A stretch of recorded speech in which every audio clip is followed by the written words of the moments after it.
Today I wanted to take a second and highlight a mod for Minecraft that I want to make a little more prevalent on the channel moving forward, and that is the Minecraft Origins mod.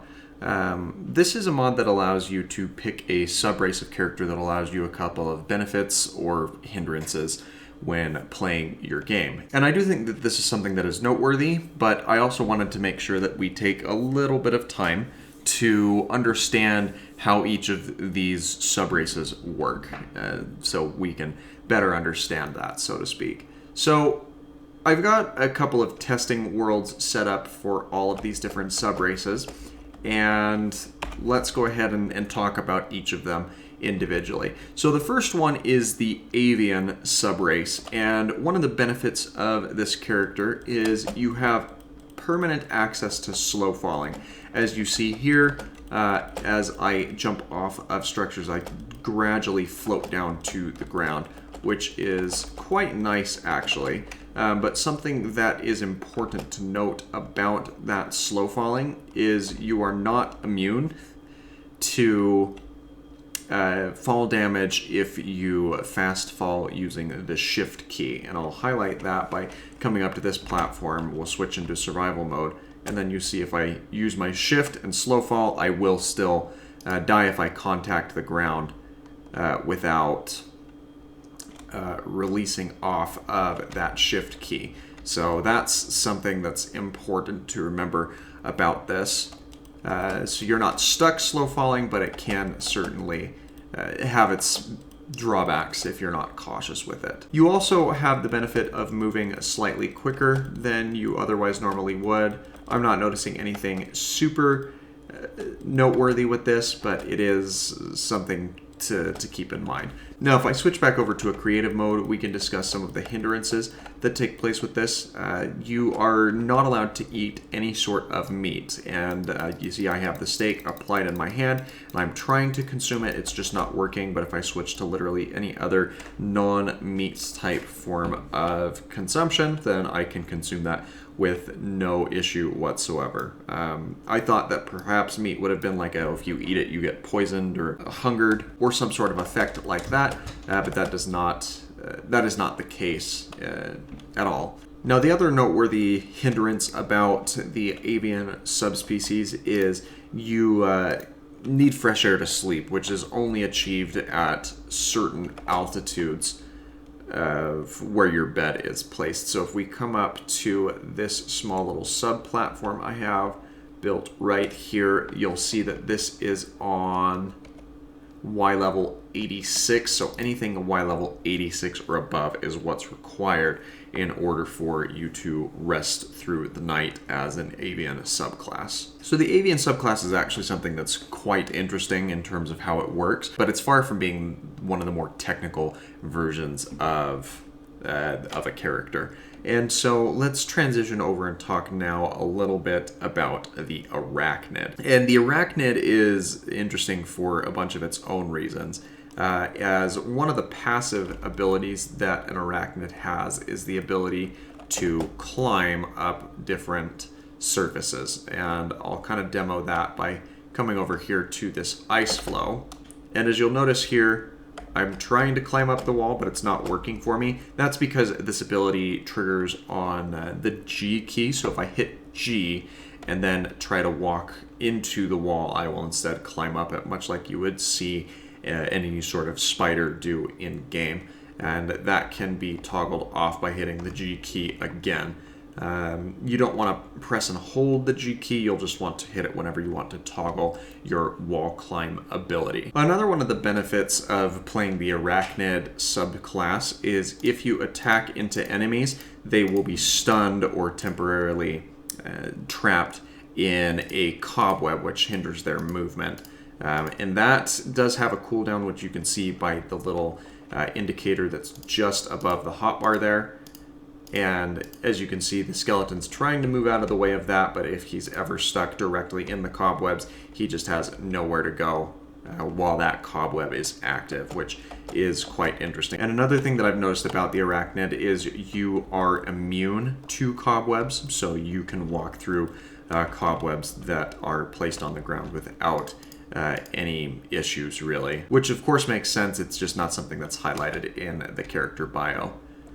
Now, as a detriment to picking this subclass, you can see that we do have less life. There are 3 less hearts available for us, and we are unable to consume, it's actually the opposite of the Avian. We're unable to consume anything that is not meat, so only meat can be used to replenish our hunger meter. So the Arachnid, again, is something that's super fun to play with, and has a lot of very unique benefits to it, but we've still got others to talk about. So the next on the docket is the Eletrian. And you can see here that I have a pair of Elytra wings equipped, but if I look at my character overview, I'm not wearing an Elytra. It's just the benefit of being an Eletrian. You have those wings by nature. Now, if I turn back on my notes, you'll see that if I hit the G key, which we talked about with the Arachnid, I get launched up into the air, and I can do this once every 30 seconds, which again you see with a note similar to how the cobweb for the spider was listed there. And that is certainly useful for some traversal. It appears to be a couple of blocks height into the air in terms of how high up you are actually launched. Now, another benefit, which is probably a little more difficult to pull off, is you do have the benefit of double damage whenever you are in your Elytra flight, but you've got to be able to, land a hit on whatever your target is. So it's beneficial. I don't know if that applies to projectile attacks. I assume that it possibly would, but that is something to keep in mind. However, this subclass has a lot more detriments than other races do. For instance, you can only wear pieces of armor that have the same protection value as chainmail, which is all of the items that you see currently in my hotbar. You'll see that I have a turtle shell, chainmail, leather, iron, and gold helmet, and those are the only armor types that I can use, as I'm not allowed to equip a diamond or netherite armor. It's just too heavy. It doesn't allow for character flight. Additionally, you will take more damage when you run into things. You're more susceptible to kinetic damage. So flying into things and fall damage, they are a lot more prevalent in terms of damage that you will take with this subclass, which is not fun, but you certainly do have that trade-off with increased mobility with your glide functions and such. And then the last showcase that we have here is achieved with this little low-hanging roof section. You'll see that if I stand underneath this and maintain myself underneath it for a period of time, I will start to get affected with some status conditions, which you can see over here. I start getting weakness and slowness, and this will compound and reapply for longer and longer periods of time the more I am underneath this area. Now, I think that you can easily remedy this with a bucket of milk, so let's just go ahead and check that. And yes, that is the case where you can remove that effect. However, if you are still underneath the cover of the ceiling, when you're trying to remove that, it will just continue to reapply at whatever strength it had, which is never a fun thing to have happen, especially where it's slowness and weakness. So the Eletrian is a lot of fun. It just has some unfortunate drawbacks if you're not cautious about what you're using, and that's with any low-hanging ceilings. So perhaps if you're in a cavern with a higher roof space, you'll be fine. But again, that's going to require some more testing. But let's move on to the next subrace that we have on our list, and that is the Shulk subrace. And no, that's not a Xenoblade reference, rather it refers to the Shulker. And this is a very interesting subclass for sure. For one, you do have access to, on your G inventory, you can access your full player inventory, but then you have a specific Shulker inventory, which is permanent. So anything that you have in your Shulker inventory will not be dropped upon death. So if you have things that you're very attached to and do not want to lose, you'll want to make sure that you keep them in here. And you know, if you use a shulker box and place that in this inventory, you can vastly expand what you're able to carry just as a neutral item, and that's super efficient. You also have the benefit of some natural protection. You can see that now that I've switched over to being in a survival mode, I just have some base armor rating. 4 pieces of armor for protection rating, which is always a nice thing to see. Another interesting benefit is you are strong enough to break blocks without using any tools. So any type of stone, you can just mine that with your hand. Of course, you'll get better benefit from it if you are using a tool that has efficiency on it. But in terms of early game, this is going to very quickly speed things along. And you can tell from my hotbar here that this applies to any version of stone. However, it will not apply to any ores. So if I try breaking this coal, it's just not going to work for me. It'll take me a long time to do so, and I won't get any of the coal out of it. But if I come over to this diorite, or if I had granite or andesite or a different stone type nearby, I will be able to mine that without any issue.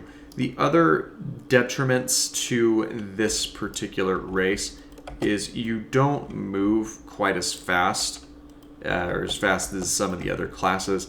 You can't use shields, and I'm guessing that has to do with the fact that you already have kind of some natural protection applied to yourself, and you will exhaust a lot quicker. So using items such as sprint are going to cause you to tire out a lot quicker and drain that hunger meter. So you're going to need to have access to a lot of food in order to retain some of your usefulness, especially if you're doing a lot of running. So I think that the Shulker class has a very interesting and unique kit to itself, and that one, at least personally for me, is quite appealing. But there are still other classes that we can talk about here. And the next one is the Feline class. Now, this one, of course, has a lot of super awesome items to it, one of which being you will not take any fall damage. And it also appears that cats within the villages and such, they're not scared of us. Or that was just because I was in a creative mode. But the cat, or the feline ability, allows us to not take fall damage from anything. You heard that I hit the ground a lot harder there, but didn't take any sort of fall damage. And if I come up this way and jump off of a higher cliff area, you'll see that I should be taking fall damage, but instead nothing happens. And you hear again that I'm hitting the ground pretty hard, but no damage is taken. Another benefit is when sprinting, you have an additional block of jump height, which will probably help you jump a little bit further, but nothing super crazy. Additionally, you have some night vision. So coming down into the caves here, you'll have some night vision. And as you can see, creepers, they don't like us, so they will just be running away from you on sight. Now, if you attack into them, they will still be turned aggro and they will explode, but you can drive them away just by your presence, which I think is hilarious. But back to demoing this other item, let's jump down into that cave so you can see that we do indeed have some night vision that takes place. So normally it would be getting pretty dark down here, but it is instead a lot easier for us to see down in these darker cavernous areas. However, if at any point you are submerged in water, you will lose that darkness vision, so you will want to be cautiously aware of any water that is present when you're down caving. However, as the feline, you don't want to expect to be doing any sort of mining, at least not with standard mining practices, because if there are ever more than 2 natural adjacent stones to any placed stone, you will be unable to break it. And you'll see here that I'm trying to break a bunch of these different blocks, but there's no break progress that's happening. And I know I'm using a wooden pickaxe, but even if I were using a higher rarity, I just would be having a lot of difficulty to do that. Of course, cobblestone does not constitute a natural stone, so you would be able to collect blocks such as that. But any of these walls or other facing areas, you're just not going to have any sort of luck getting through that. And additionally, you can see that we have one less heart than the overall maximum that could be applied. So that is another thing to take into consideration. But it might be worth the trade-off of creepers being naturally afraid of you and of not taking fall damage when falling off of items. So that's just kind of up to you. The next subrace on our list is a very interesting one, and it is the Enderian. And this one is a little bit simpler as well. The first thing that you'll need to know is that you do have a G key ability again, and this one allows you to throw a passive Ender Pearl, and upon throwing your passive Ender Pearl, you will be teleported to wherever you are aiming or wherever that pearl lands, and you additionally will not take any damage from this pearl being thrown. Let's switch over into survival mode so you can see, and upon throwing that Ender Pearl, I don't take any damage when it lands, which is always a good thing to see. However, you won't be able to avoid damage from any other Ender Pearl that's used. So if you are looking for an Endermite or something similar, you won't be able to avoid the effects of a standard Ender Pearl, so do keep that in mind. However, this is a very quick cooldown, so you don't really have to worry about not having access to your teleport ability, which is always kind of nice. I think it would have been a little bit cooler if when throwing said Ender Pearl, it was just kind of to wherever your cursor was pointing, but I do understand the limitations that could be applied with something like that. Another thing that's interesting about the Enderians is you will be able to have an extended reach. So there, you know, you've got the standard 2 blocks or whatever that you would be able to reach normally. But if I get right up underneath this and I continue to break blocks, that's 3, 4, 5, 6, 7, 8, and 9. And that's a lot higher than one would normally be able to reach when mining out objects or taking things down.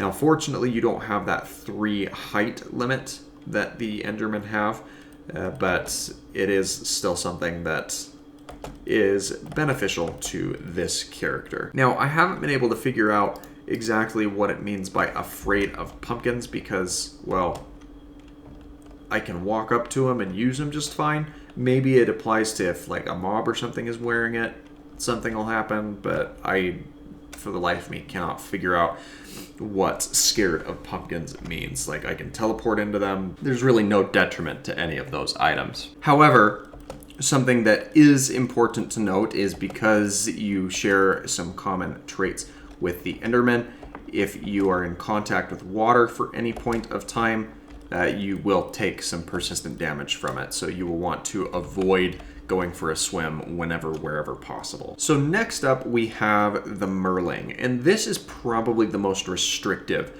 of subclasses that you can play, as you have to be underneath water basically at all times. And you can see that I have my bubble meter that's placed down there, but it's not going down, but rather it's showing me that I do have my full breath because I am fully submerged underwater. I can also see very well underwater, so I don't have that tapering or drop off in vision, which is a nice benefit to have with this. I also have increased swim speed underwater, so I can get away from any of my opponents a lot easier. And I don't sink, so if I want to kind of stay or hang out at this level, I certainly can and not have any issue or trouble with it. Additionally, breaking blocks underwater, I don't have any sort of detriment, or I don't need to have the Aqua Affinity enchantment on a helmet that I'm wearing. I can just break whatever block I'm needing to, as if I, we're standing outside of water in normal gameplay. And this does even apply to breaking those blocks if I am not in contact with the ground.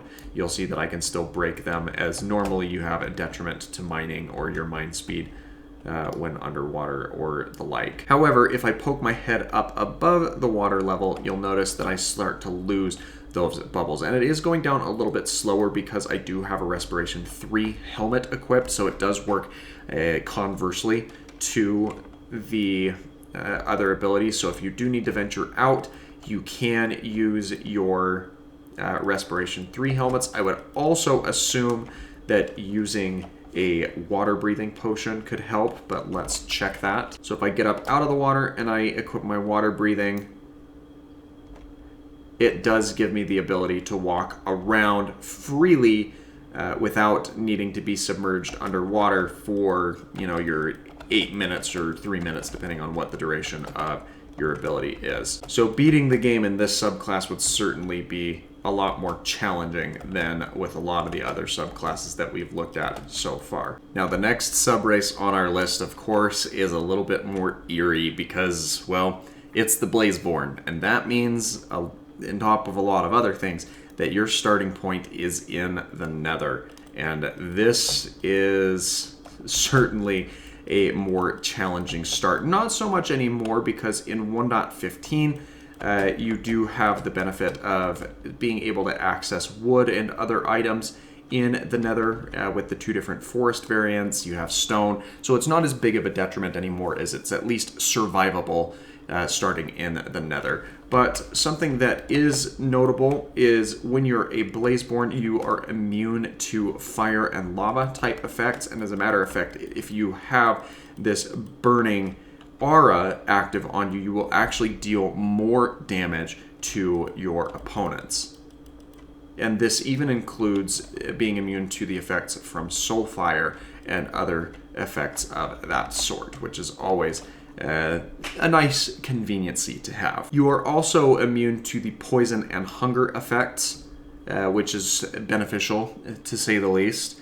However, if you ever come in contact with water, much like the Enderian, you will start taking damage, and that can certainly be less than desirable, to say the least. But yeah, you can survive a lot easier in the Nether due to the presence of this wood type, where you can start to make a bunch of tools or other weapons, and then if you make your way over to a basalt biome, you'll be able to access stone and other items that you would need in order to progress through the game. And finally, there's only one other subrace to talk about, and that is the Phantom. Now, I'm currently in that Phantom item, but as you can see, I am completely and totally invisible. If I hit G, I can toggle into more of a translucent state. This allows me to be more physical, though, as you can see, I'm still a little bit harder to perceive, and you have to be cautious with that as well.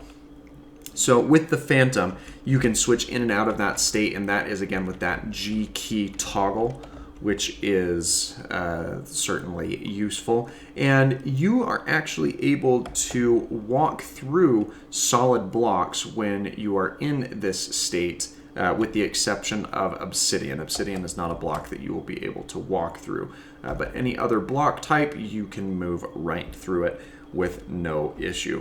When you are in this Phantom state, you do consume your hunger a little bit quicker, so you'll need to have access to food in order to survive a little bit easier, as well as you've got to be sensitive to daylight, because if I switch to survival mode, you'll notice that I'm fine in my Phantom state, but if I switch over out of that Phantom state, I will catch fire and begin to burn up in sunlight, which is never fun.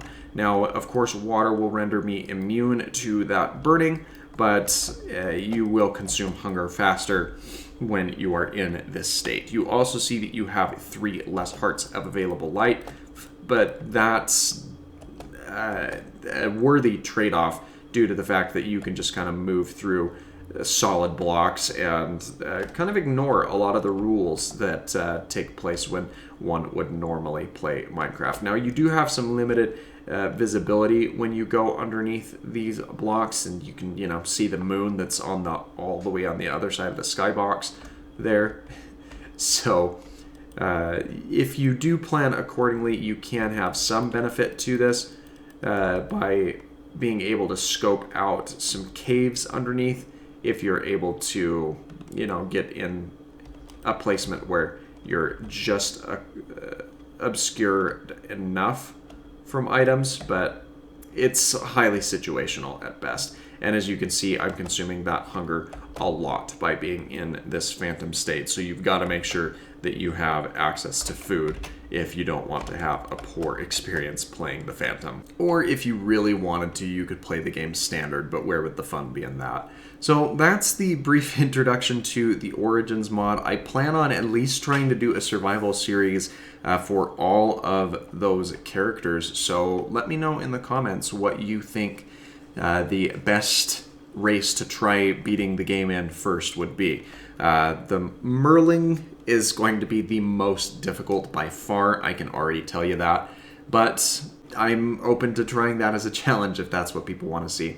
So thanks again for letting me take a moment of your time. I hope that you found today's video helpful and enjoyable, and we will see you in the next one. Take care, and bye-bye.